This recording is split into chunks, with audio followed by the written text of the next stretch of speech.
All right, so it's time to do an oil change on the truck, and it's also starting to get cold. So I wanted to just make a quick video, just kind of on my opinion on the two most important tips, things to do for your 7.3 for winter driving, winter operation. And so I've owned, this is my second Powerstroke, 7.3 Powerstroke, and I've driven them for probably about 8 years, so 8 winters, 7-8 winters. And I work in construction, so a lot of periods of sitting during the day, starting in the morning, driving to work, letting the truck sit, restarting it, things like that. And just kind of everyday use, a lot of starting and stopping, traffic, city driving, all that kind of stuff. And I probably put on approximately, combined between the two trucks, probably driven about 200,000 kilometers with this truck. This one is a replacement for the insurance. I totaled my last truck, so this is the replacement truck from insurance.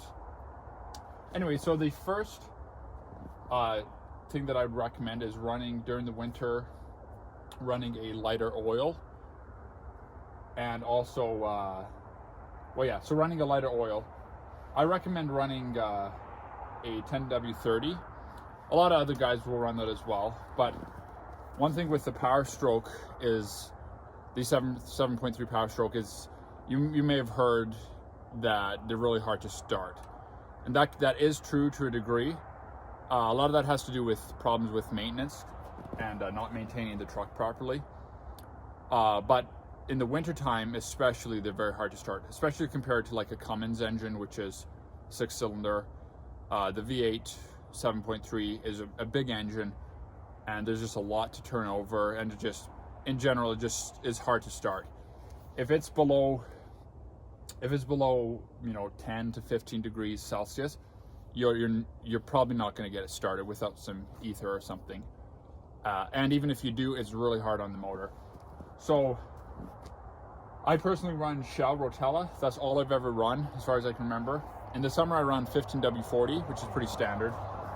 But in the winter I like to go down to a 10W30. So for us in Alberta here, normally around November is when it's going to start to get cold enough to really change oils.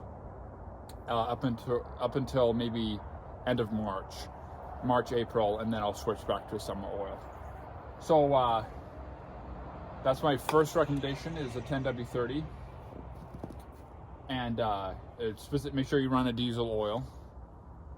And then, yes, it does take, these engines do take pretty much almost 15 liters to fill. It's right around 14 to be exact. 15 will be a little bit over your hash marks. But yeah, so it's about 14 liters. And then the other thing I'd highly recommend, this is not specifically a winter thing, but always run, if you can afford it, run a Ford genuine Motorcraft filter. And on a side note, be very careful where you buy your filters. I would not buy one off of Amazon, for instance, or eBay, unless if you can verify that they are actually real genuine Motorcraft. Because this is true for many different brands, AC Delco being another one.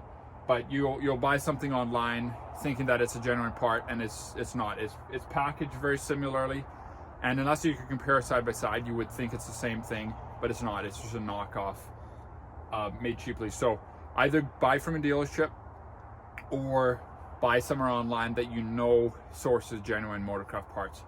It seems like Rock Auto sources genuine parts. That's one example.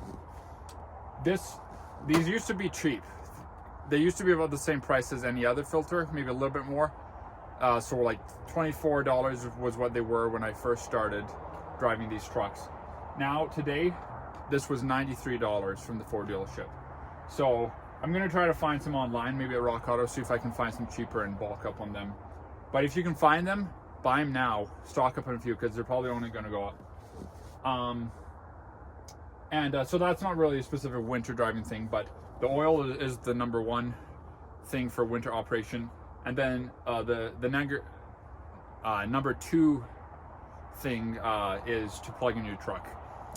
And you'll find, depending on, like I mentioned, they have a reputation for being hard to start. So depending on what maintenance was done or not done to the truck will depend on how easy it's, will kind of determine how easy it starts.